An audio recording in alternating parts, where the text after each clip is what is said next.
How you doing? This is Trevor Sombrano with Box In, and we have Dr. Isais Wellington Smith from Southern Illinois Yeah, University, right? yeah. Southern Illinois University, Edwardsville, SIUE is what they like to call it out here. Edward. Yeah.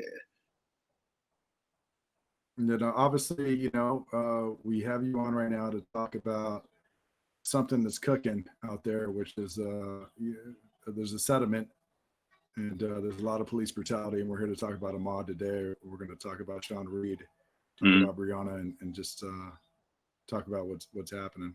Mm-hmm. You want to start with Ahmaud and talk about how perhaps how do you see this as far as, do you think this is a reflection of COVID? Mm-hmm. You think that this is always there? Yeah, I mean, I think, first and foremost, I mean, it's a very touchy subject, right? And, it's definitely, from my opinion, very race motivated, right? And, you know, he, in that case was essentially a case that, has sort of carried on from previous incidences, right? And so this is kind of like the newest case that reflects a lot of, racisms and a lot of oppressions that, Black bodies experience in this nation. And I think COVID actually exacerbated the situation. Right now, you have, a significant amount of hate, that's being directed and towards people, and Ahmaud's case kind of put a lot of things into perspective, and so I think it's something that carried over. It's very hard to sit there and blame COVID as though COVID is the problem. I think it was more of the problem of this nation, the problem of policing, and the problem of this profiling that's attached to people of color in this country. It's also to hope that as a country and as a nation, Mm-hmm. that we wouldn't still live in America that can go lynch and murder and take Black life. Yeah, because this was a lynching, and yeah, it definitely for sure. was a murder. Yeah, And it reminds you of Jim Crow, and it reminds you of those graphic images that are burned and etched into the minds of everyday Americans, and not even just etched but scarred and ail communities of color when they see those images. Yeah, I mean, I think that. Go ahead. I'm sorry. I don't mean to cut you off. No, I think that I think that I'd hoped that as a country that we'd gotten past this, and it's one thing to deal with over policing and police brutality, and it's another thing to have three white men hop in a pickup truck and run somebody down like an animal and hunt them accordingly. Even to having the effect where one of them was on top of the bed of the pickup truck so that he could scout to see what direction he was going and so forth. Mm-hmm. But yeah, it's an atrocity. Yeah, I mean, it definitely is. And I mean, I think we can even go as far as to say that, this is kind of like a new age racism. You know what I mean? This is kind of like the newest form of racism, the newest adaptation of racism, because these things, are seen, and there's a lot of incidences in the past that, we didn't actually, we weren't able to see these things happening unless you were like physically there, you knew people in the neighborhood or something like that. But, this is, it's captured on video. We're in the age of, the information age where things are just going all over the place, right? Digital age where, these things are copied and then just shot out, and this sort of stuff going viral. And, in a lot of ways, when I talk to, people, like yourself and people in my family and others, you have a visceral effect when you see, that atrocity, that tragedy and how they did Ahmaud, right? It's a visceral effect. You feel it. And, for myself, every time, you see, the shooting of unarmed Black men, you see the murders, a piece of you feels it too, because at any point, that could have been you, right? And you have that visceral feeling because you go, wow, like, they really murdered him for no reason. No I mean, reason. that's No. really what it was. He was going out for a run and he was murdered. I don't think that it's so alien to white men. It's alien to so many men in America that you could leave your house with the intention of just enjoying yourself on a sunny day and going for a run. And humans are humans. We're going to be curious. I can't tell you how many times I've stopped and looked inside of a house that was being built, just to kind of see what was happening. Yeah. And it's another thing. I can't tell you how many runs I went on. Yeah. To see that here he is. Here's Ahmaud, and he's doing things that you're supposed to be doing. I mean, listen, we all should be living healthy lives out there. We should all be going for a run. We should all go out there and be the best versions of ourselves. And it took his life for the color of his skin. I mean, there's nothing.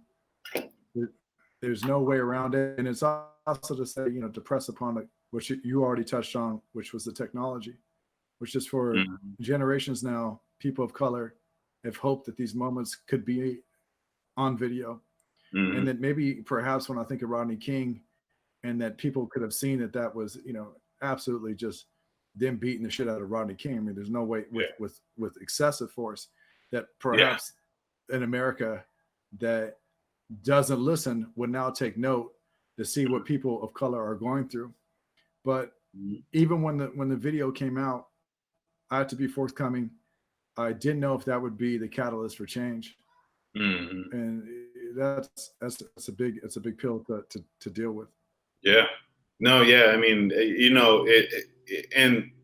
again, like, it's been quite a few years, that this has been going on. I mean, you bring up Rodney King. I mean, I think that was one of the first instances where, like now these things were on video, right? Now people were seeing these things. And even after the fact, right, those officers got exonerated for that.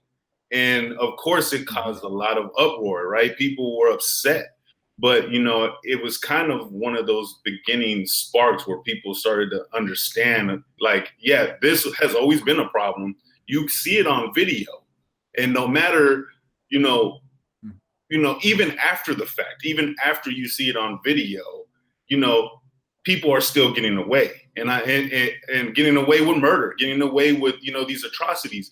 And I think that that's a significant fear, for the Black community, for us, right? You see an injustice happening, and then there's that embedded fear where it's like, are they going to be able to get away with it? Because it's very possible that those white men can get away with murdering him even when it's on camera. And I think that that's a significant problem that we should also be addressing, as a nation, right? Why is it that this is on camera and these individuals are able to escape justice, right? There has to be a race question embedded in that. There has to be this question that, oppression is very real and people are feeling this every day, right? And again, I go back to that visceral feeling because it's like, yo, I mean, I could have went for a jog. I could have went in and just wanted to check some things out and see, oh, wow, this is a nice neighborhood. Maybe one day I can get something like that, just check it out and then go for a run. And here you got two guys that can gun you down like that. I mean, it's scary. But then there's that fear also that people of color have to live with every day, right? That just gave us an overall, picture that it's very possible that something that minor can lead to a person of color's death. I can't, speaking to you because you are a professor at a university. I think about what happened with Henry Louis Gates, the professor from Harvard or Yale, I can't remember.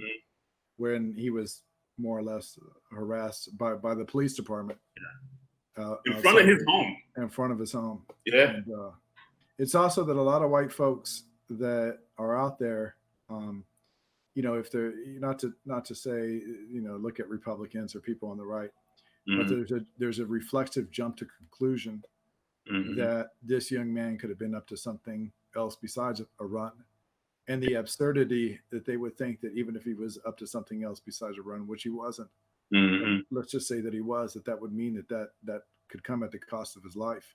Yeah. I mean, you're not wanting to address whatever is deeply rooted and seated into the American consciousness, where you know, things where regular offenses by young men, whether that be something that's petty or whatever it is, does not come at the cost of your life. That comes at the cost of a lecture, or that comes at the cost of a slap on the wrist. But when you're a black man or you're a man of color, this comes with murder, and this comes with the country looking the other direction. I'm sure as I have, and I'm sure as you have as well, you've been following the Ahmaud case very closely. There's been a lot of what appears to be a cover up and conspiracy by the police department, and I know that sounds, you know, that sounds a little far fetched, but it's just when you're looking at it that there seems to be a transparency that's being lifted as far as a settlement that the police department was known for. Some of the things I came across is that the police department in the last couple of years actually were brought up by a grand jury for abuses of power, which included detectives sleeping with informants. And a lot of times these informants were acting as witnesses in many cases, and also excessiveness with the police department as far as accusations of police brutality. But yeah, I don't know if you had a chance to look at the police report that was made that day. Yeah. You know, taking a look at it, you know, just, you know, seeing what, you know, what was discussed and all these things. I mean, I mean, again, it's, you know, the timestamp being off, and, you know, I mean, this typically happens. I mean, you know, especially when I think, and this is what I think actually, you know, kind of went down. I think that once people started paying attention to this case and it started to go out, right, and, you know, go viral, and people were outraged, as they should have been, right, as we all still should be. Then you have that classic, oh crap, this can actually, you know, get really bad. We have to move pieces around and create this narrative that, you know, Ahmaud was the problem, right? And I think that's where, and I think what, you know, what you're mentioning in that police report, and, you know, sort of what was being, you know, put out there as information, right? They're gonna put out the information that, you know, like that is kind of on a need to know basis, you know, like, okay, there's sort of vague information, and then there's deep information. They don't want that deep information to get out.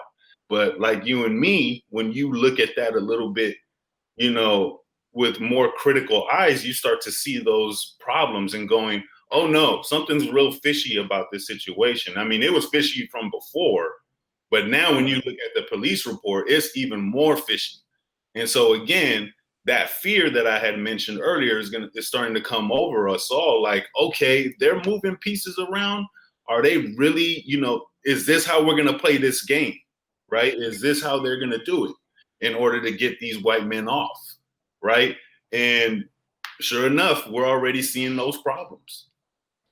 Some of the things that I saw is that there's been a big push, not just by the police department, not just by local media sources there in Mississippi, but a big push, you know, as a country to talk about this idea that there was burglaries in the area. Yeah. You know, there was talks that the you know, fishing poles were taken out of a boat of the homeowner. There was talks of that you know, that a vehicle had been burglarized, which was at the McMichael's residence, where a handgun was taken. and there was talks that there was a pattern of burglaries in the area, Mm-hmm. and it's been disproved. And obviously, the problem with this is that, you know, not to attack some of the journalistic integrity out there, Mm-hmm. but it didn't take me. It's not really difficult. I went to the police blotters for the Mm-hmm. last 90 days, 120 days, and Mm-hmm. I didn't see any theft that was being reported. Of course, that's not to say that everything is not on there, but you know, for the most part, police reports are going to report that sort of theft, right? Especially petty crime and so forth. It's that once again, the country and journalists that are put in place aren't living up to the task, where they're looking at this with a fine tooth comb, and Mm-hmm. they're looking and saying, hey, listen, before we go out there and say that, you know, multiple burglaries have been reported in the area, and we create this narrative that Americans are very familiar with, which is the narrative of, you know, black youth going out there and you know, committing crimes and everything that they associate with blackness and so forth, Mm-hmm. as a justification for taking this young man's life. You Mm-hmm. know, I would hope that we could all look at the police report, or we can all do our due diligence and see that that these things are much more transparent, and it does seem that there's a narrative. I don't know if you had a chance. One of the things that I thought, which was very odd, was that on the police report, they're reporting the incident as happening from 1300 to 1308, which is from 1 o'clock to 108, and that the Mm-hmm. actual first call to dispatch doesn't come in until 108 and 24 seconds. Mm-hmm. You know, that it feels like they're cooking the books. It feels creating a story. It feels like they're creating a narrative to look Mm-hmm. after one of their own, to look after Yeah. somebody else that also is with that coat of blue, that, you Mm-hmm. know, had a badge. And it's, you know, outside of that too, if the other thing that I thought was odd is, if you look at the police report, the incident report, as far as the theft, isn't reported until what you know, according to the report, 9 or 10 days after the day that Ahmaud was murdered. Mm-hmm. And that's not to say that is it not within reason to think that the McMichaels preemptively came up with a strategy, and even this idea of a civilian's arrest, or this Mm-hmm. idea that, you know, that they were going out there and just looking after, you know, being neighborly and looking after their neighbor's house and so forth, to create a climate that they know has always gotten Americans off, especially white, for taking black life, and which, you know, to think about Zimmerman and to think about Trayvon, and to Mm-hmm. also know that there's parallels there. So Mm-hmm. Yeah, I mean, I think, well, you know, and that's a great point. I mean, I think that there are a lot of parallels from previous, you know, just injustices and tragedies of, you know, unarmed black men, black boys, and you know, I think that one of the biggest issues is sort of this, you know, changing the narrative and sort of downplaying the death, right? Like, oh well, you know, the death was justifiable because of these things, right? Or trying to move the pieces around so that this individual isn't at fault, but this one is, right? And I think that's one of the more significant problems, especially with policing. You know, I think it also doesn't help matters that one of the criminals, right, was an ex-cop. yeah. And so, you know, by him being an ex-cop and having influence, influence with, that actual police department, influence with the DA, influence with that criminal justice system in that region, that makes it problematic. And I mean, we haven't even gotten to sort of the timeline from when that crime happened to when they actually got arrested, right? Because that's a whole different problem. Because, flat out, they should have been arrested off top. Everyone knew that they were the ones that did that. right? And they were even saying they were the ones that did that. But it takes you, 2 months and some change to finally put that crime on them. There were so many problems with that, right? And one of the first ways that probably, gave that gap in time was messing with the actual time, right? And so all of these things, changing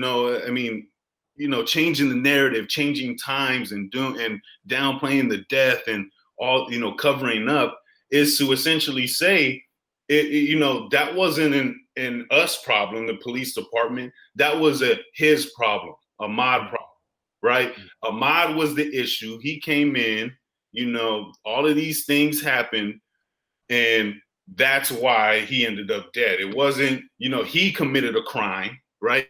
He committed a crime. Therefore,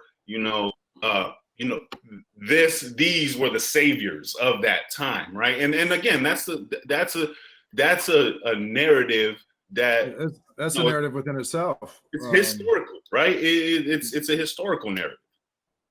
It's not much different than the idea of the birth of a nation, for example, comes to mind, sure. which you have this white male patriarch that is going to look after society and protect you from men of color, from black men specifically. Yeah. And it's to see how this came out. I mean, first of all, we know that the father had an intimate idea of how to. The only word that comes to mind is manipulate, if he had to, a police report, and to control a narrative, and to, you can imagine too, is his son is the one that shot Ahmaud, and even his father being in a position of wanting to protect his son, knowing that his son had just committed murder. I'm sure he had known that at the time, and engineering a story immediately, with his brethren, with people from the same department. People that have known him for 30 years. This guy was a fixture in his community. This guy was a hunter. This guy was interviewed in the Brunswick News about hunting. This guy had made it to detective. He'd made it all the way over to the DA's office as an investigator. This guy was a fixture, and he knew exactly how to go about it to create a story, and probably likely knew that if they could keep that story, within their little echo chamber of where they were at, that they were going to be able to control it.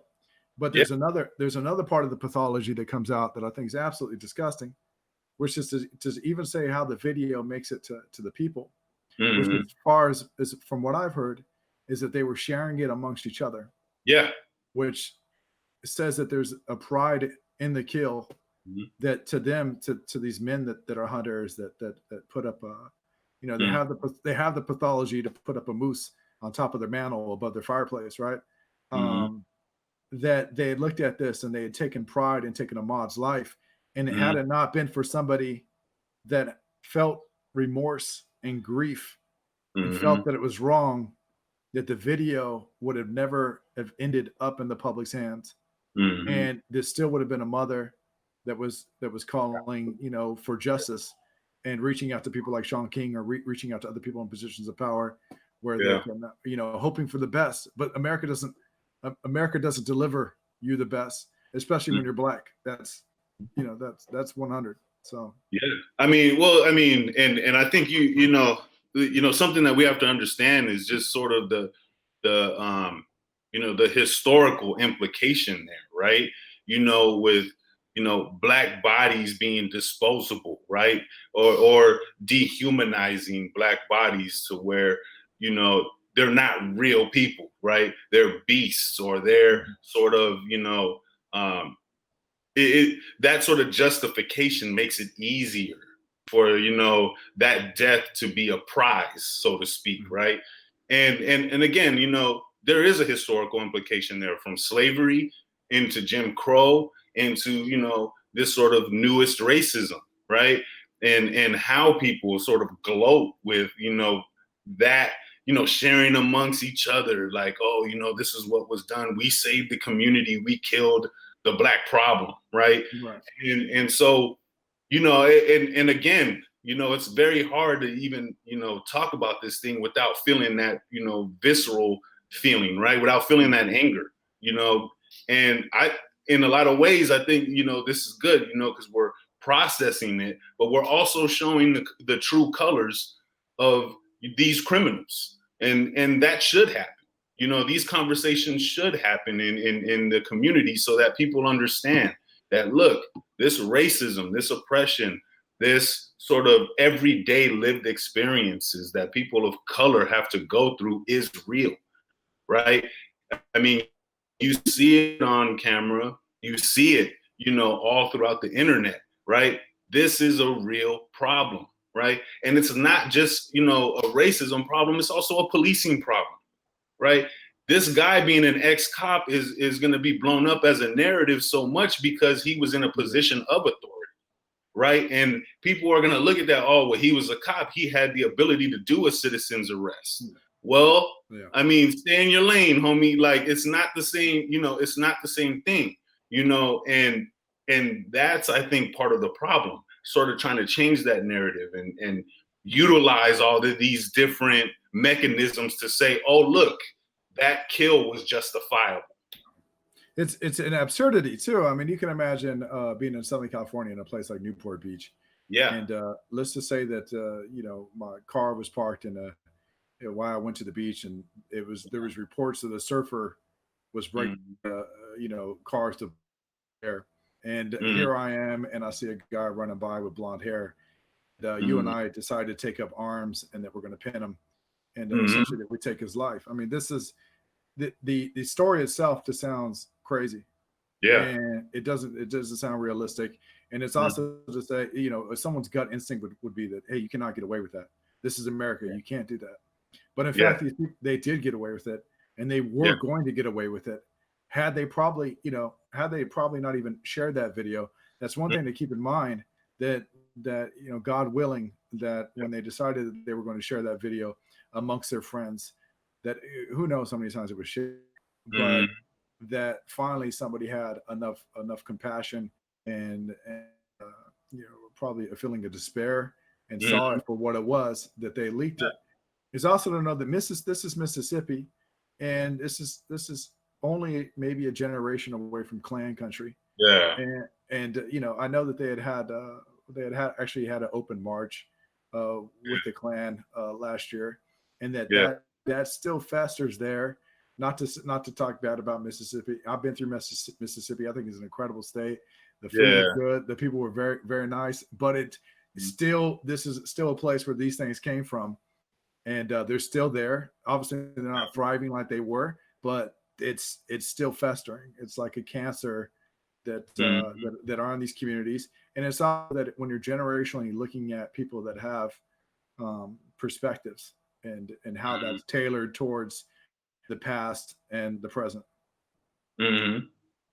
So, yeah, you know, we had Ahmaud happen, and it wasn't. This comes to fruition, I suppose, or you know, that's not right word, but it comes to everyone is aware of Ahmaud, and then we got Sean Reed. Yeah. I mean, you know, when it rains, it pours, right? I mean, you know, Sean Reed, I want to say, you know, was the sort of next in our face with, you know, sort of the injustice that was happening. You know, he was on Facebook Live, you know, and he was evading police, right? He was in a chase, you know, he had his Facebook Live. I think he was on his phone, and he was running from the police. Now, was it from fear? I mean, that's a very, you know, possibility, right? I mean, considering all the things that are going on, and just sort of, you know, that feeling, it could have been fear, but nonetheless, he was evading police, and he was driving, you know, I want to say he exited the car and began running. And he was on, you know, Facebook Live, phone, you know, kind of looking at himself and making, you know, specific statements, one of which, somebody come and get me, you know, I'm on the corner of this. And as he was running, you just hear shots go off, and then he just sort of exit the frame. And when he exited the frame, you know, more than likely by being shot 13 times, 12, 13 times, his phone was still recording. And, one of the detectives, had walked up and, jokingly was like, yo, it's going to be a closed casket, homie. And, you know, that statement that like, somebody was just killed, and to make a statement like that and joke, right, is just, it's just so far. It speaks on the pathology too of what you're doing, which is they're not looking. Yeah. There's no value in Black life. There's no value in Yeah. and young. If you're a Black man, there's a Black boy. There's no value in that life in their eyes. Yeah. It's also to say, like, to tie it into. I can't help but think about a country that loved the Dukes of Hazzard, right? And Yeah. you got the General Lee that's coming out of the South, and this is basically a TV show based upon outrunning the police all day. This isn't the first. This is outrunning the police is no way exclusive to anybody of color. I mean, this is sure. And not to mention too, there's been movies and whole TV series that we all at 6 or 7 o'clock funneling around the TV growing up as kids. Wanted them to get away. That's not to make an excuse for his behavior, but there is a sad, morbid reality, which is if I have a part of America that's okay with the Dukes of Hazzard, is okay with this idea of the Wild West and celebrates anything that we might associate with a criminal if it's white, right? However, that I heard that what the young man, I heard the tape. Listen, I hate to say it sounded like he was having fun. Yeah. And I wish somebody, it's one of those moments where you want to say to him, like, man, like, brother, they're not going to look after you like that. Exactly. Like, they're not going to give you a pass. I know you're having a good time on FaceTime showing out. I know this is for everybody, because you ultimately know he's going to get in trouble. He's thinking, man, I might as well do this. I'm going to be this. Who knows what's going through his mind? But they're not handling.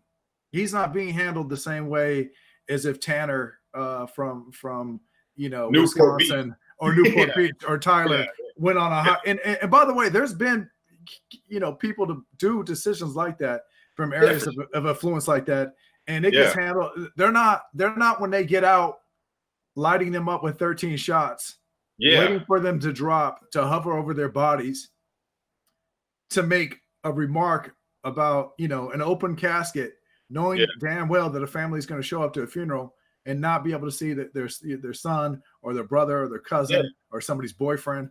I don't know if he had any children, maybe somebody's father, but they're not going to see.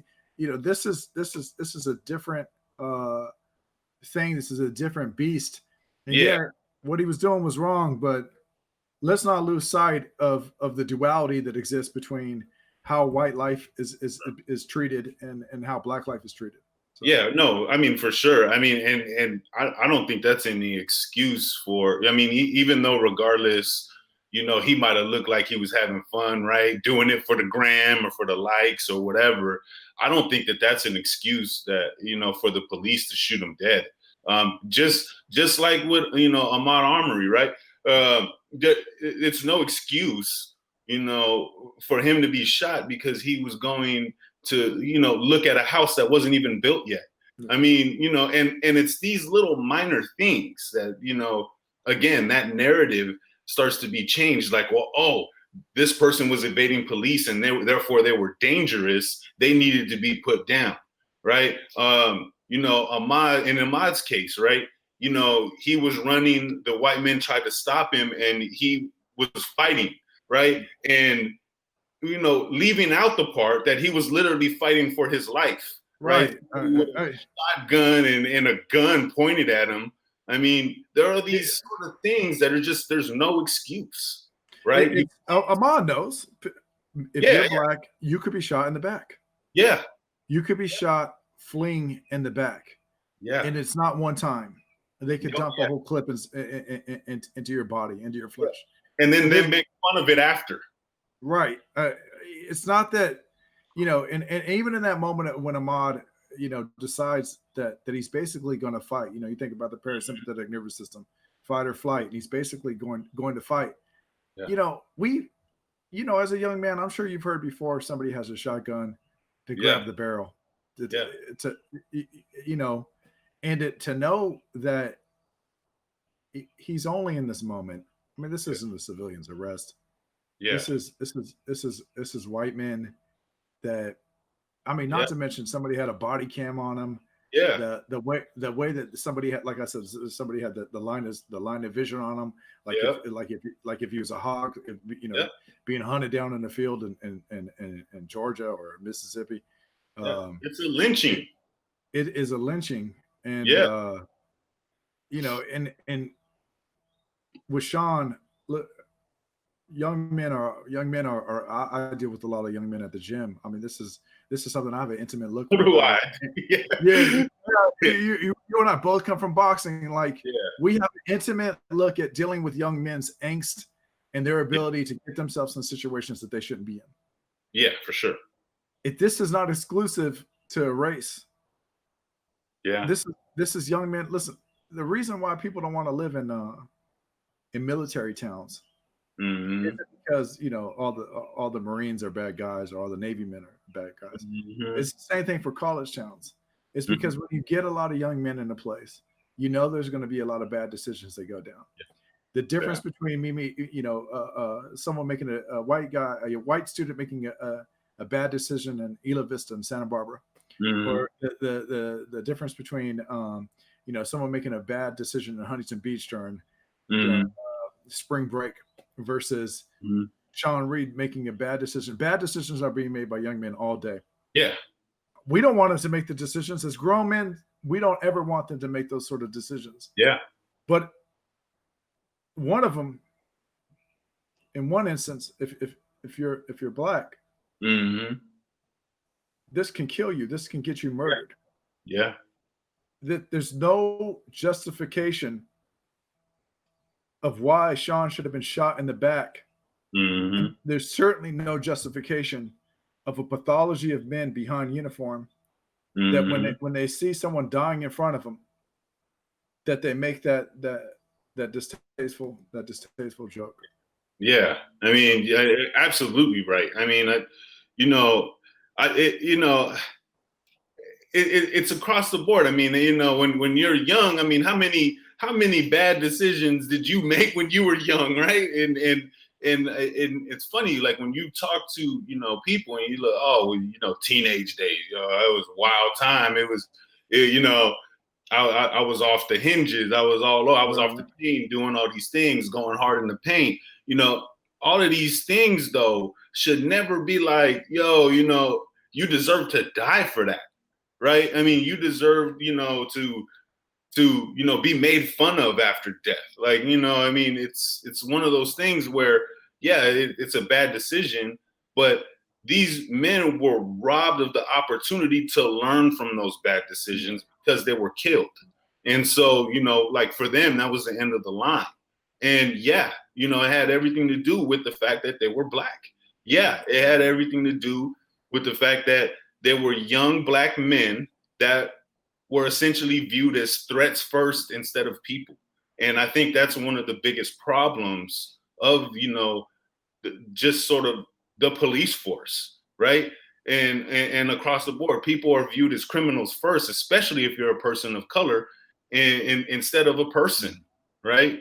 And that's why there's a lot of distrust with, you know, the police department. That's why there's a lot of distrust with the criminal justice system, because people are never viewed in the scope of being human, right? These criminals are never being viewed as a scope of being an actual human being that has a family, that has a loving mother that's now grieving, that has, you know, a family that supports them. They're viewed as this dehumanized, you know, problem in society that if they're killed, then, you know, it can be joked about later. And that's a significant problem. Mentioning the judicial system and to talk about Breonna Taylor. Yeah, another tragedy. You know, I mean, wow. A judge signed, which is something that, you know, when we think about search warrants, we certainly, you know, I've never thought about a no knock search warrant, which is to basically, do what it is that they did, Yeah. which is to come in guns a blazing Yeah. and not announce themselves. And Yeah. first of all, the first thing that comes to my mind is that a no knock warrant would be issued at a time when everybody's home because of COVID-19, Yeah. because of the coronavirus, and Yeah. that that a judge would be savvy enough or aware enough that because everybody is home, that this could end up in a bad way if things were to go awry, and that you would think that a judge wouldn't want to issue that sort of warrant right now because let's be honest, 4 months ago, not everybody's home at whatever time it is that they entered that household. Yeah. Right now, everybody's home for the most part. Statistically, is at a much higher rate. Yeah. But just to maybe have you touch on what we know about the Breonna case, if you want to cover it for any. Well, yeah, so that no knock warrant. Well, first off, they served the wrong house. They went into into her house with her boyfriend there, and her boyfriend even called the police. Like, hey, I think that there's somebody trying to break into my house. I'm armed. If they come in, I have the right to self-defense, right? And sure enough, they come in guns blazing, and she's the innocent victim in this whole situation. So yeah, I do agree. First off, I think it was a bad decision by the judge. You can't sign a no knock warrant and and expect that possibly the worst won't happen, because it could. And in this situation, the only people at fault was the police department, coming in the way that they did. Honestly, if it was myself, or I'm sure yourself or anybody, the stance would have been the same. Somebody's trying to break into my house. Absolutely. I'm going to protect my family, and you do not know who's on that other side of the door. First of all, there is a sense of professionalism that you hope that any police department has. Yes. That is for them to be disciplined enough, to do their due diligence enough, not to have any innocent life taken. Yes. There's an expectation. These men are given pensions. These men, they're well looked after. They're revered in society as a whole. We celebrate them.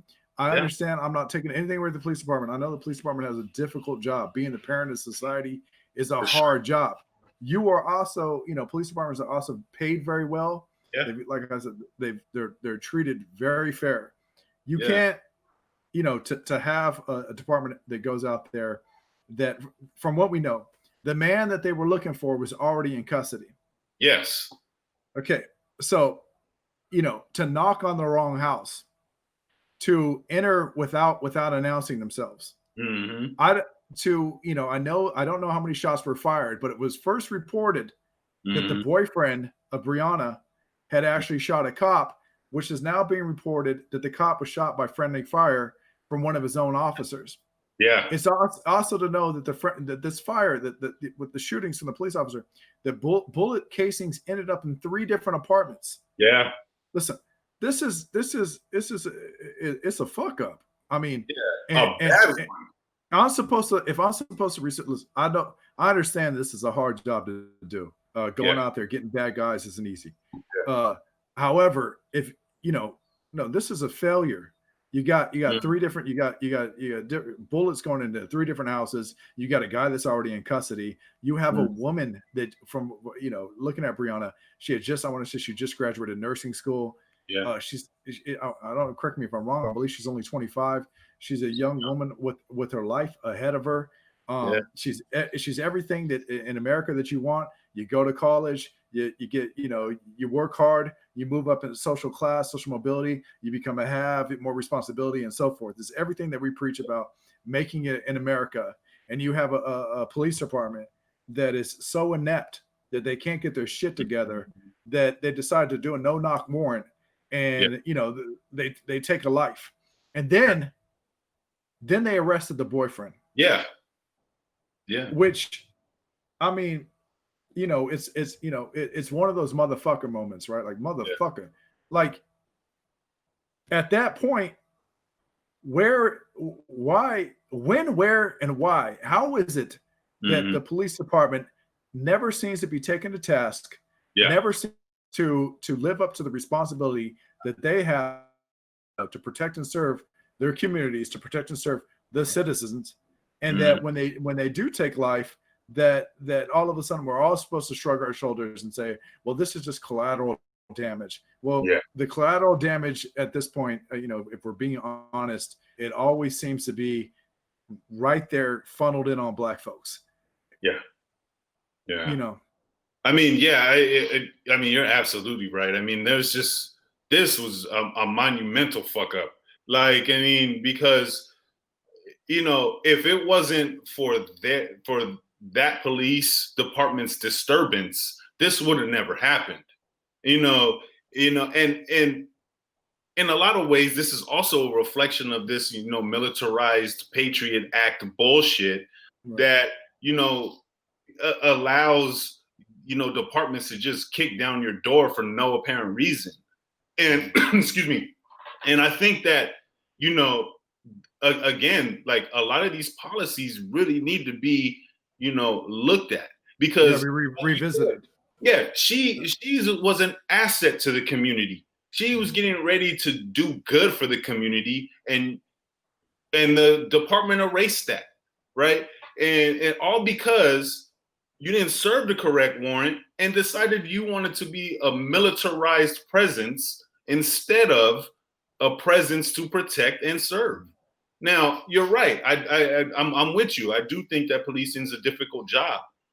But just like, Chris Rock said, you're on a job where you shouldn't be fucking up, right? It's like you're a pilot. You're not fucking up in the sky and then crashing the plane. You got to make sure that everyone is safe in that situation. That's part of your job duties. And in this situation, they need to be heavily penalized. Because if they're not, then again, I mean, it's just going to be another weight on the shoulders of, society I wouldn't be surprised if it's going to get to a boiling point one day. I mean, people, myself being a person of color, I'm upset. You're upset. We're all people of color here upset about this. And, and always when shit like this happens, it's always a downplayed, discussion with society. Like one of the questions, the first question, how the fuck did this happen? It should be the first question. It's not being asked. And it's not being asked, but it's not even being brought up. How the hell did this happen? We live in a country we made excuse after excuse after excuse. At this point, this is generational, and certainly with technology and stories and journalism and social media and platforms that allow us to understand what's happening on a national level, much more so than even what we had 10 years ago. There is a problem within our police departments. They either are not training these guys, the police officers well enough. They're picking the wrong people to become police officers. I had read an article, and listen, I have friends that are police, and so do I. I brought this up to him. I said, man, I don't know. There's an article that says that this is the lowest ranking of IQ for the NYPD this year. That it was actually 1 point below the national average, which is 98 for IQ. For this last year's NYPD class. Then I'd also read that someone had scored so high on IQ that they were defaulted from becoming a police officer. This idea, you had said militarized, and it's when you get someone that can't think for themselves, or might even have a pathology towards exercising power because they don't understand the extension of their power, which is to metaphorically say, I'm dangerous with the fist, but I'm much more dangerous with a gun at the end of my fist, right? They don't have a gauge of what it is exactly what they're capable of. And Mm. we as a country have to start looking at exactly if we want to correct this behavior, Mhm. we want to rectify these things. We Mhm. want we want people to be treated better. We as a country, we got to have an honest, awkward conversation, Yeah. which who are we allowing to become police officers in Yeah. the United States? If we're allowing them to become police officers in the United States, are we effectively training them? Do we Yeah. are we going about it where they can community police? Are they capable of sympathizing, capable of empathizing? If these guys are so bombarded, listen, I understand. I work every day in a community that is under distress, as far as Mhm. is a high crime area and a community that is dealing with gangs, and I know the things that come along with that. I Mhm. also understand that perhaps police departments need to have access to some sort of mental services to make Mhm. sure that they're not so bombarded with stress and Yeah. cortisol that they have things put in place. But this is also to say that these things need to be put in place, and it's also giving them the benefit of the doubt of passing on a red herring of responsibility that they might Mhm. be being overly reactive and doing crazy shit like what Mhm. happened with Breonna, or even the crazy shit that we saw is going on with the New York Police Department, particularly in the Bronx and Brooklyn and so forth. Yeah. But that, hey, we're not letting the right folks become police officers. They consistently are making wrong decisions. They're Yeah. taking life and they're abusing power. So Yeah. I mean, I think one of the I don't know. I feel like a central feature for the police department should be de-escalation. I mean, and having the training yeah, to de-escalate. And as a former mental health practitioner, right? These are some basic things, to because one of the bigger problems that I think, and even in my experiences with law enforcement, is that when you come in, a discussion with somebody and they're already labeled a criminal, and that's how you're going to approach that interaction, then you're probably the problem. If you're labeling that right. person and going into that interaction as they're a criminal, then you're the problem, not them, because they don't even know that they're being labeled until you initiate that interaction. And so Right. I think that one of the more significant things that need to happen is to look at people, not as Right. criminals. And now I understand that sort of possibly, it might be a more dangerous stance in comparison to, because they're dealing with so many people and there's so much uncertainty. But that's still no excuse. I mean, you know, police officers, they have the more lethal means, more often than not, and if things do get, escalated, then they have the means to typically de-escalate it fast. The problem is now when you start incorporating other aspects like race, or you Mhm. start incorporating other aspects that have stereotypes, and I some mean, people with their own personal narratives of racism, then that changes everything. it's a lot of other shit. Yeah, I don't know if you know about this about the boyfriend, but obviously they arrested him, and the judge was a black judge, it was a judge of color, Hmm. came in and said, hey, look, what are you guys doing? You guys, Yeah, essentially knocked the wrong house.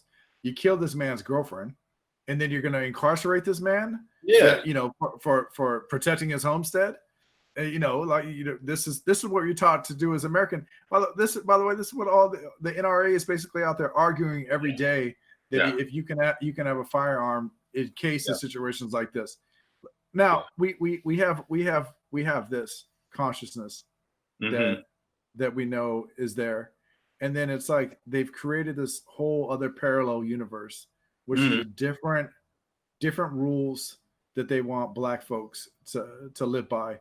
different rules that they want brown folks to live by. I mean, Yeah. Hmm.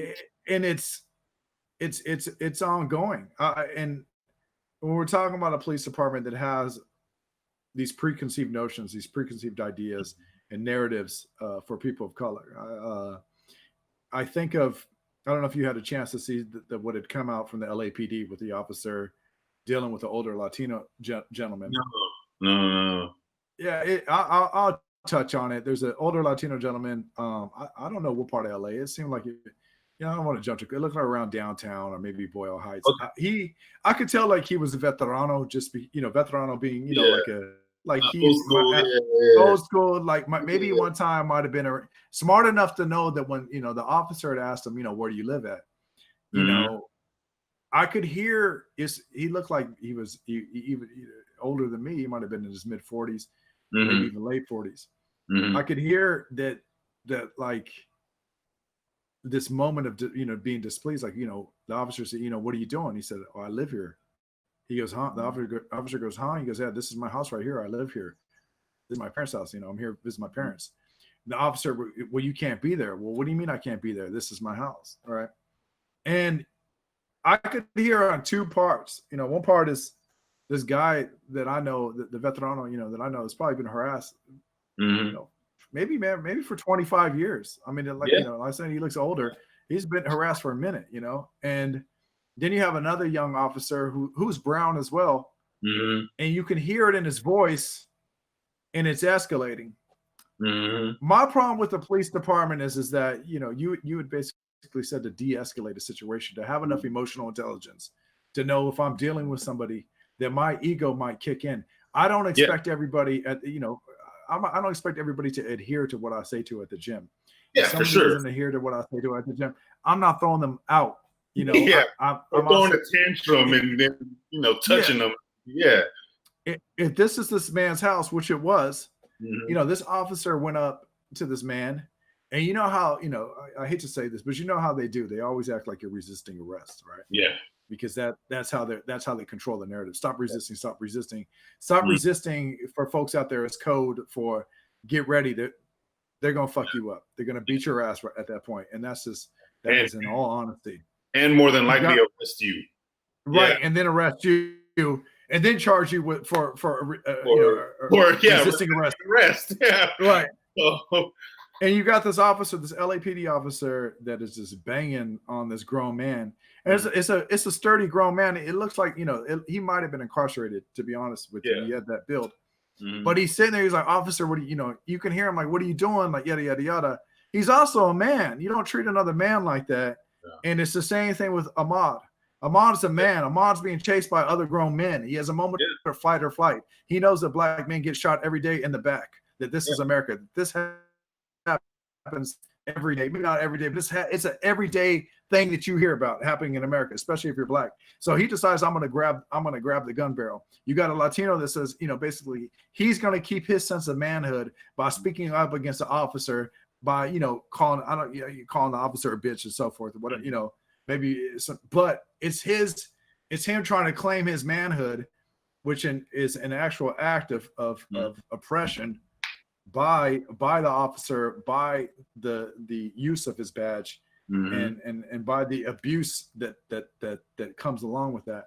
So yeah, I mean, and even in some interactions, I mean, in a lot of ways, I think one of the bigger things that should be taken into account is if you're coming at somebody and they perceive that as disrespect, you're going to get a disrespectful response. Right. And and that is just the way it is. Somebody comes at you with disrespect, more than likely you're going to be like, well, who is this guy? I don't care if you're a cop. You're not going to disrespect me like that. Just like you said, I'm a man. Talk to me like a man, not like I'm a punk. Because you're going to learn real quick that I ain't no punk, right? And a lot of people, especially in the street, this. I mean, we're all from Los Angeles. You don't come at people like that, because if that's what you want, you're going to get it. They're going to come at you and let you know almost immediately that I ain't no punk. You're not going to down talk to me like that. It's going to be on and cracking. Next step, So it's like, and a lot of people have that mentality. They don't even give a fuck if you a cop. You're going to learn today. No, And to be honest, that's a survival mechanism. People got to realize. The first time I seen a sheriff put a gun in my friend's, like, not in his mouth, but right next to his mouth when he was driving. I was 16. Man, to be honest, where this happened, it happened by Cerritos College in Norwalk, which isn't a bad area, but it's not a good area. It's kind of in between those areas. But Just looking at my friend, his name is Alfred Barber. It's a light skinned cat. He's Cape Verdean, but listen, I'm sitting there shotgun, and I'm watching the officer press the gun against his face. People get hardened over time because of environments that they come from. My first interactions with the police department versus, I had immediately known I have obviously I have a certain look to me where I'm almost racially ambiguous, right? I could be many different things. I could tell you first and foremost the way that I was handled when I was with friends that were black, or even family that were black, versus being with white folks is a completely different scenario.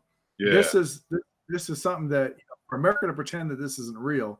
I mean, if you could have case studied me, how I was getting treated as a young man versus who I was with, it's a completely different thing. These things exist. You got to address them. And the reason I call it out is because I'm sure, I know that you and I spoke about it already, which is some of this shit that we're seeing happening in New York. And if you want to touch on it. Yeah, I mean, and I think you're absolutely right. I mean, the thing with this is it's not just, a male problem. And, it's also just, across gender lines too. I mean, women of color also experience, the same injustices. And I think that this video of the woman in New York with her son, I mean, that just kind of let us know, that this is not just, a male problem. This is also a woman problem. This is also across gender lines. And we have to understand that woman was treated so unfairly. And she had like 6 cops like piling on her. So just for the context, there's a viral video out there of a woman that is in what appears to be like the subway area of New York, and she's walking out with her son. He can't be no more than 2 or 3 years old. It's a little guy, and she has a mask on, but her mask is kind of like under her chin, which it's common right now. I see folks doing it, Yeah, but I mean, I think it was under her chin because she was trying to talk, and I mean, we've all been sort of, on the masks, lately, and it's hard to talk when people. It sounds muffled, and so I'm sure she probably put it down to have that communication. But there's a point to where she's like just done. Like, I don't need to have this conversation anymore with you guys. You're being disrespectful, right? Who knows? And she's trying to walk away with her son. Her son is, she's kind of walking alongside, holding hand to hand with her son. This cop decides that he's going to like hand on her chest, like, you ain't going nowhere. And she slaps it away like, don't touch me. Man, you had like 4 or 5 cops just swarm on top of her, push her around, throw her on the floor. Little guy is looking shocked and traumatized, crying. Another cop grabs the little guy and she's hollering and upset. And, just kind of reflecting back on our conversation, it's like, was that necessary? There's no way there's, and in front of a little kid. No, generational right there. You got a brand new life into this world that we're wanting all these things to stop. Yeah. So who's going to be the catalyst for change? What officer is going to say, hey, listen, ma'am, you can understand right now we're in coronavirus. A lot of people are spooked out. Can you try to be better and try to be your best and have the mask on as much as possible? I understand it's not comfortable for us either. This is just what we're dealing with. Versus you got a mother of color with her child in a subway, and you're gonna attack her. Can you imagine being a child and watching your mom get attacked by the police? Yeah. I mean, it's this. And then and the shit that people of color got to deal with constantly, and then in the Williamsburgs and other parts of New York that have been gentrified, that have whether you're a student from NYU or what, you're living in some hip, new part of Brooklyn and so forth, where you're bummed out that you can't get your expensive cup of coffee because of COVID. Exactly. Everybody posting up at the park, and you have the NYPD walking around distributing masks. Yeah. It's like, at what point, and it also, to me, there's a sadness and I guess I lose an expectation that I have for liberals, because there's a lot of liberal folks, there's a lot of Democrats, there's a lot of people that exercise their power to vote. There's a lot of people that are progressive in New York City. They end up in New York City because that is a hub of progression, right? Yeah, for sure. That side with things like social justice issues.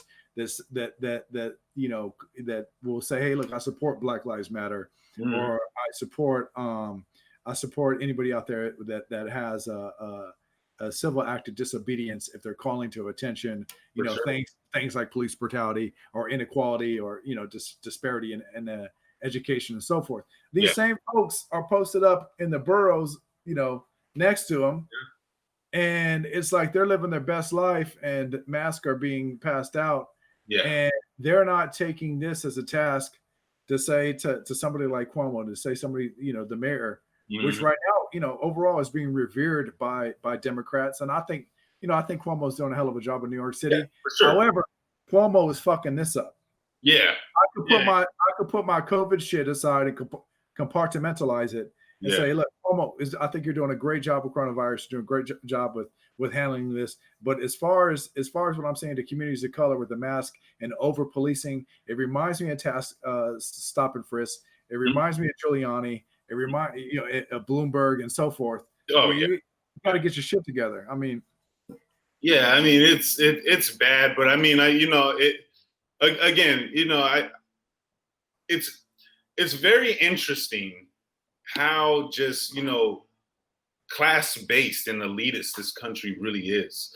And I mean, that sort of, perspective that you brought in, right? This woman who has a mask, who's getting harassed for not wearing it correctly, versus the upper scale parts of New York that are literally out in the park, which they shouldn't have been, right? And police walking around handing them masks. Well, if you're gonna break the law, why don't you do it safely? Versus, you broke the law, we're gonna hammer you. And who's to say? I mean, I think you brought up a really good point to say, like, it's we're in COVID right now. There are so many heightened, stressors. I mean, people have lost their job. People, they can't afford some of the basic necessities. People, are stressing out. There's so much uncertainty about the future. And you're gonna really have an interaction with somebody because they're not doing what you perceive to be something done correctly. I mean, I just think that, that is an issue, and it's not only just across gender, it's not only a racial thing, it's also a class thing. And this sort of intersectional understanding of what's happening. I mean, changes definitely need to happen. And these conversations, they have to be addressed from the top. You're right.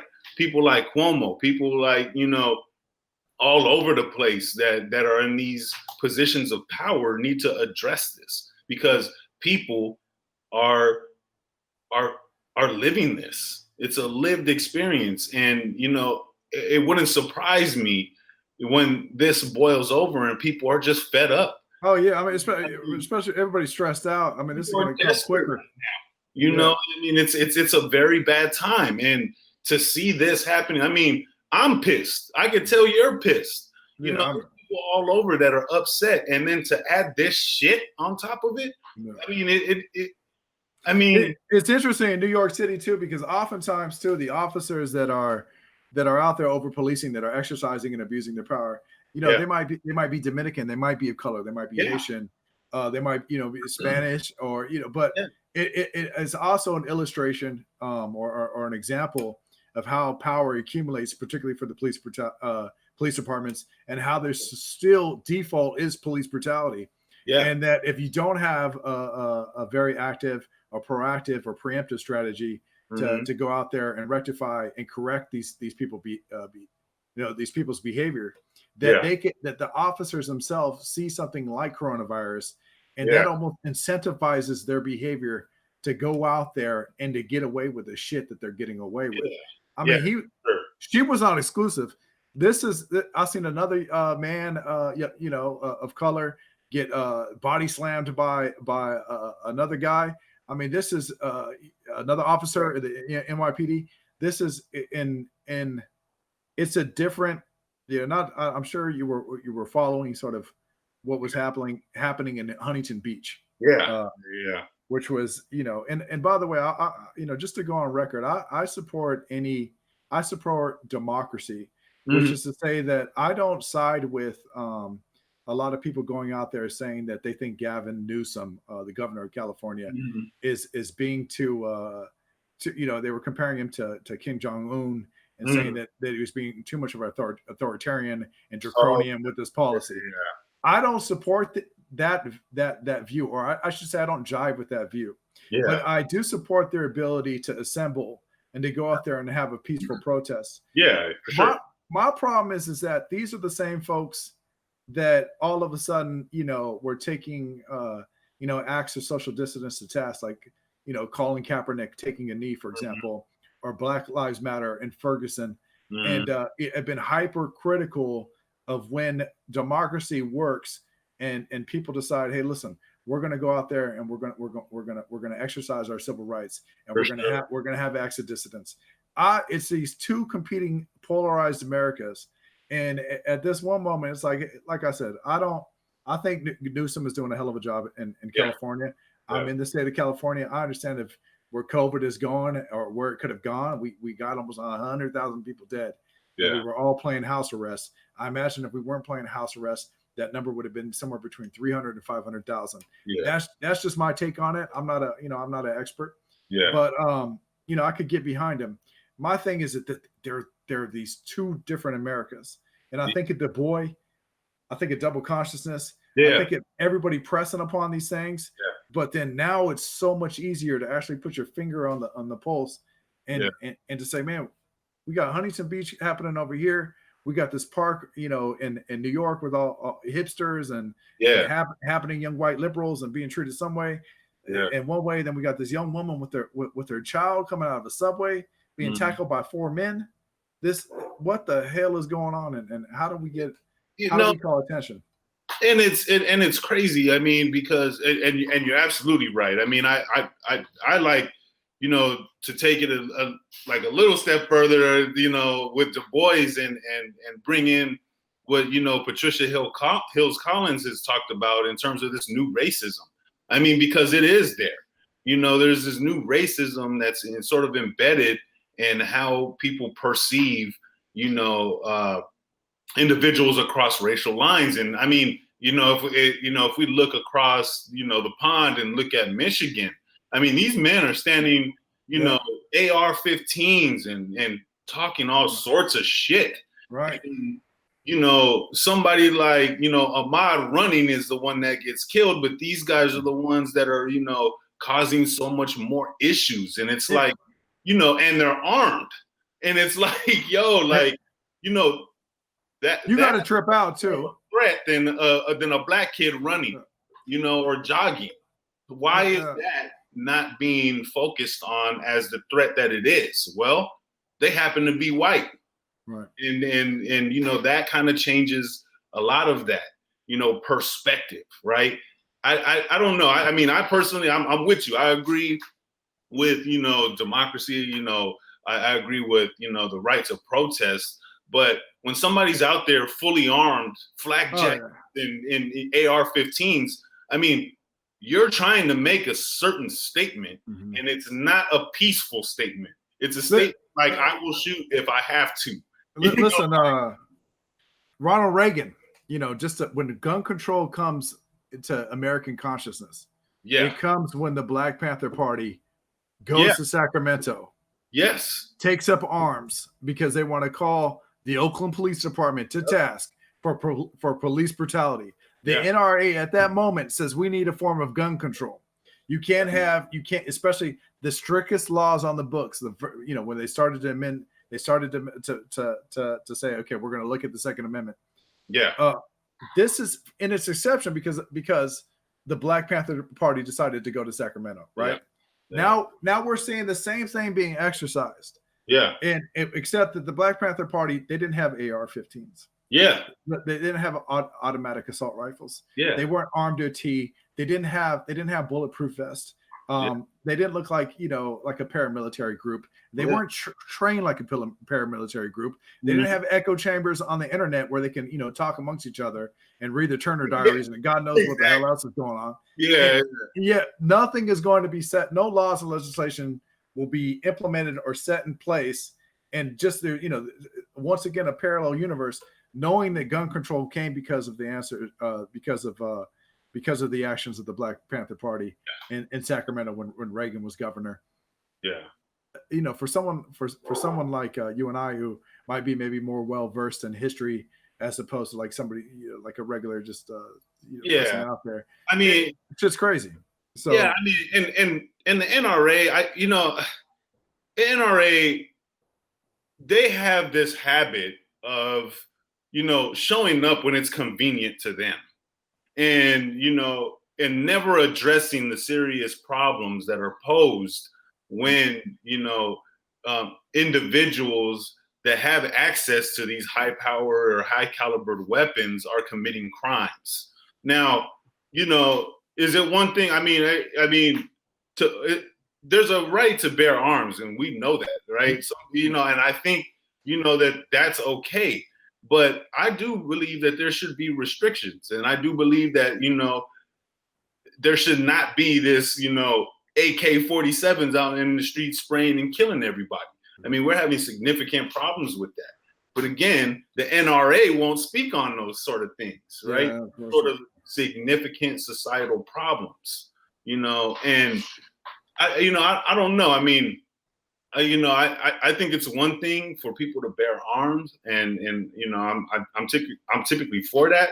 But fuck the NRA. I think I'm gonna go on record and say that. So, yeah, I mean, you got the NRA historically.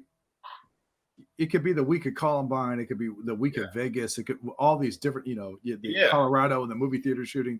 There's so many of them to go by as far as when we think of an active shooter scenario, and we think of what these assault rifles can do, and that they can take out 25, 50, 100 people, right? Yeah, for sure. And they keep on looking the other way. When you're looking at the polarity of America, and even just seeing what direction we're going, even at this idea that there's a lot of talk out there that amongst, I hate to say this because I don't want to feel like a political ideologue, but amongst Trumpers, right? Which is that because I understand that I'm not trying to discount these folks as positions. I don't want to write them off in their entirety. For sure. But I also understand that there's something brewing on that side where, they're thinking that there's going to be mass, I don't know if you know about some of this crazy conspiracy shit, but there's going to be mass pedophilia arrest. Yeah. That this COVID thing was completely made up. Yeah. They're doing this to so that Trump can't get reoelected. Yeah. And some of the other crazy shit that's going on. Shit. Yeah. Yeah. And it's like, it's from my perspective of just, it seems like, I forget the idiom, but like that all the roosters have came to the roosters that come home to crow. There we go. I mean, we're looking at and maybe to talk about that before we wrap it up, which is do you think this is this the direction that we're going in? I mean, this is and listen, I always want to be optimistic for America. Yeah. I love America so much that I talk about it like it's a loved one because I want it to be better. Yeah. Yeah. And I'm with you on that. Yeah. If I listen, indifference is or not having an opinion is me not giving a shit. Yeah. I obviously want a better America. I want America to be the best that it can. Yeah. What I'm seeing happening right now and the polarity and just some of the some of the things, whether we got life that's been, half the country is saying, hey, listen, well, the guy was stealing, the guy got killed, he was murdered, he was lynched. This is no different than a photo from someone hanging from a tree, strange fruit. This is what this is.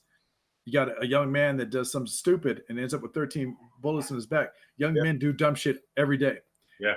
You got a woman that's murdered in her household, and then a boyfriend that's arrested for defending his household. Mm-hmm. And basically, God willing, had a judge on the side that saw it the way that it should have been seen. Yeah. My worry is do you think that this is the direction? Is this just the beginning? Do you think there's more to come? Is this what it always has been? I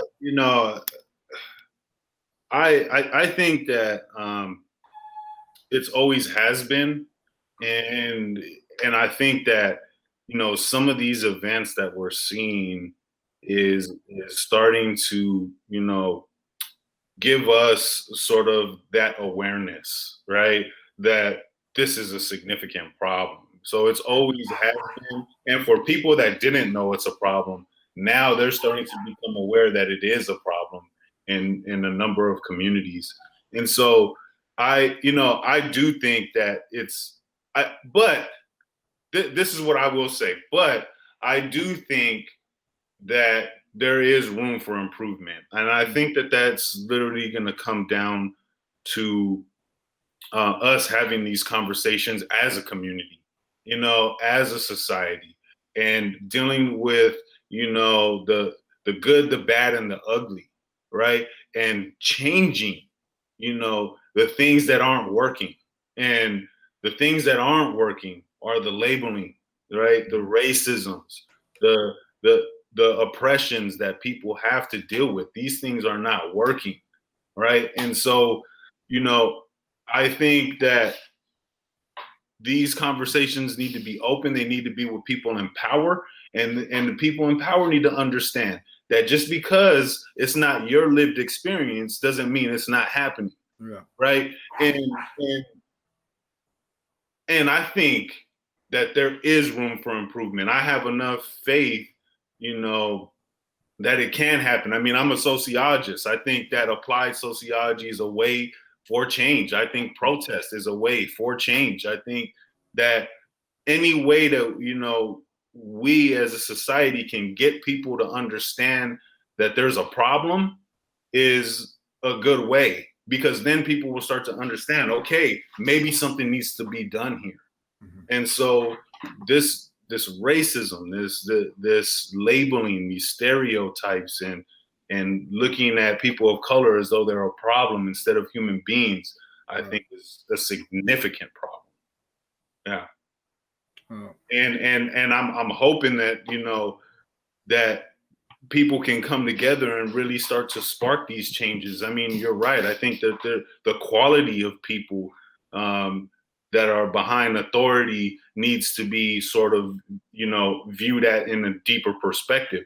I think, and I know our conversation had a lot to do with, some of the issues on the police side. And I don't want to downplay it. I think that there's, a lot from the police side that we don't, get to hear from. And that's because they're never talking to people about that, right? Mm-hmm. There's this expectation that you're a cop and we're supposed to listen to everything you're saying, right? But, if the police were able to, have those open conversations with people and talk to them about their job, right? But see, police also need to understand that, and people in criminal justice, they also need to understand that, like, again, just because you're not experiencing doesn't mean it doesn't, it isn't there. Yeah. And I think that their experiences can be brought into account and hopefully some common ground can be found. But, again, I understand that this country has operated the way it has for such a long time. I just don't know how much, how the reach there. How can we start to pull more people to understand that these things that a change needs to happen? Because it does, and if not, you're going to see this country, you know, like you said, being separated and fractured into two different worlds, and that's just going to be causing nothing but problems. Well, I always appreciate your time. Thank you. I mean, obviously, you know, you come with credentials. Not that you know you need them, but you know your perspective. You're bringing a perspective that I think is valuable for everybody out there that has a chance to listen to this podcast and yeah. is blessed to hear you speak about these things. Thank you. I mean, you too. I mean, you know, I really appreciate, you know, you guys, you know, contacting me. I mean, anytime. I mean, you know, I love to talk and to process. And I think, you know, for some listeners, if they might want, you know, a forum to process all the things that are going on, I mean, I think that, you know, you guys provide that, and it's always a pleasure, man. Anytime. I'm genuinely into that idea right now, just because, you know, I think there is a call of immediacy for the things that we're seeing. Yeah, and, yeah, I'd love to get you on. You know, man, if it's within reason, within the next 2 weeks, I'm sure there's something else that we could hit. Yeah, for sure. Just because, you know, right now, there needs to be a different voice out there, and as many voices out there that are all making a movement towards social change and a better America is and I would love for anybody to reach out. I mean, I have some ideas. I mean, you know that, and I would want to kind of reach out to a few people myself and see if there's something that we can do to, you know, to make those steps forward. I know a lot of times people are like, you know, unsure about what they can do, and I think that, you know, by us putting our heads together, we can figure something out. We can all figure it out together. Yeah, I mean, all of us together. So yeah, I'm definitely with that. Is you want to plug your Instagram right quick, or? Yeah. I'm DocZais11. So that's DocZais11. You can find me on Instagram. I'm Isais Wellington Smith on Facebook. That's really the only two I really work with. I haven't been on Facebook that much, but typically my DocZais11 on Instagram. I get with people the quickest. And I know you're working on a book, or your book is completed. Is your book available yet, or? Yeah. So I'm right now working on a couple of manuscripts. I'm working on trying to get like some sort of publishing deal with some people. I'm trying to get like my proposal out. The book is kind of like more than 50% done. I just got to get those proposals out and try to make a few things happen. So hopefully the next couple of years, it'll be finalized, and I'll have, you know, a publishing deal for everything out. But you know, me and you still got to do some work. So yeah, we got a lot to do. We got a lot to do, but yeah, they're calling all of us to work. Yeah, right. But yeah, I mean, right now a few manuscripts will be out soon. People want to read about, you know, the boxing world, about styles, and, you know, all of these different things. It should be out there in no time, hopefully by the end of this summer. Oh, perfect. Doc, I always appreciate it. I'm sure, like I said, I'd love to link in the next 2 weeks. We'll make it happen. And please hit the subscribe button. And thank you for checking in. All right.